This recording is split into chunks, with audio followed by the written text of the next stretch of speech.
दोस्तों आज हम आपको सुनाने जा रहे हैं एक ऐसी औरत की कहानी जिसने जिंदगी में कभी हार नहीं मानी। यह कहानी है नेली की, खूबसूरत मेहनती लेकिन टूटी हुई औरत की, जिसका पति जॉय उसकी जिंदगी को नरक बना चुका था। सुबह से शाम तक नौकरी, फिर बेकरी का काम, यह सब नेली करती थी सिर्फ घर का खर्चा चलाने के लिए। लेकिन जॉय वह तो नशे में डूबा रहता, घर की जिम्मेदारियों से दूर और पत्नी की भावनाओं से बेखबर। एक दिन जब नेली अपनी सहेली मलीना से मिलती है तो अपने दिल का दर्द उसके सामने खोल देती है। इसी दौरान वहाँ आता है विल्सन अर्नोद, मलीना का अमीर दोस्त। विल्सन पहले से नेली को देख चुका था, मगर आज पहली बार दोनों गहराई से बातें करते हैं। वह समझ जाता है कि नेली को सिर्फ पैसे नहीं बल्कि एक मौका चाहिए। वह चाहता था कि नेली उसकी किताब टाइप करने का काम करे। पहले नेली मना कर देती है, लेकिन किस्मत को कुछ और मंजूर था। अगले ही दिन नेली अपनी नौकरी से निकाल दी जाती है। मजबूरी में उसे विल्सन का प्रस्ताव मानना पड़ता है। घर आकर जब वह यह बात जॉय को बताती है तो उसे बर्दाश्त नहीं होता। एक अनजान आदमी से मदद लेना उसकी नजर में शर्म की बात थी, मगर बेरोजगार इंसान कर भी क्या सकता था। उसी रात नेली उससे कहती है, मैं तुम्हारे खर्चे उठाते उठाते थक चुकी हूँ और अब तलाक चाहती हूँ। जॉय उसे रोकने की कोशिश करता है, मगर उसकी कोशिश इतनी कमजोर थी कि नेली का दिल और टूट जाता है। अगले ही दिन वह घर छोड़कर अपनी सहेली मलीना के पास चली जाती है। अब नेली विल्सन के घर आकर उसकी किताब पर काम करने लगी। विल्सन जो कभी शहर का मशहूर जज रह चुका था,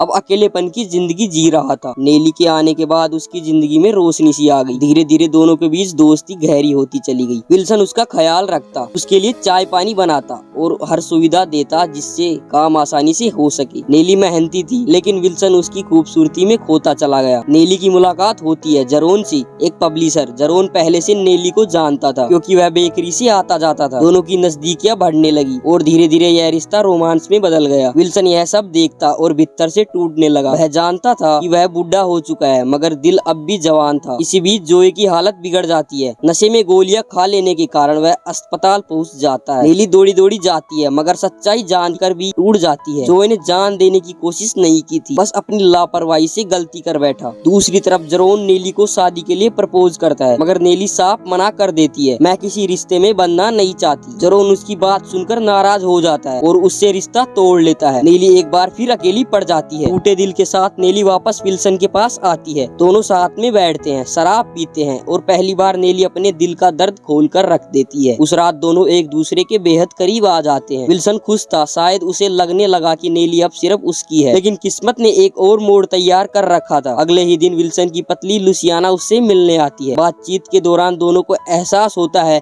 कि उनके बीच का प्यार अभी भी जिंदा है। विल्सन अपनी पत्नी और बेटे से मिलने विदेश जाने का फैसला करता है। जाने से पहले वह अपनी अधूरी किताब पब्लिश करवाने की जिम्मेदारी नेली को सौंप देता है। नेली का दिल टूट चुका था, मगर वह उसकी खुशी में खुश रहने का फैसला करती है। अब नेली अकेली थी, लेकिन पहले से कई ज्यादा मजबूत। उसने विल्सन की किताब पूरी की और पब्लिशर जरोन तक पहुंचाई। शायद यही उसका मकसद था, अपनी जिंदगी की तरह विल्सन की किताब को एक मुकम्मल अंत देना। और यही यह कहानी समाप्त होती है। दोस्तों अगर आपको यह कहानी पसंद आई तो चैनल को सब्सक्राइब कीजिए, क्योंकि ऐसी ही कहानियां हम जरूर लाते रहेंगे। मिलते हैं अगली एक और वीडियो में, तब तक के लिए बाय।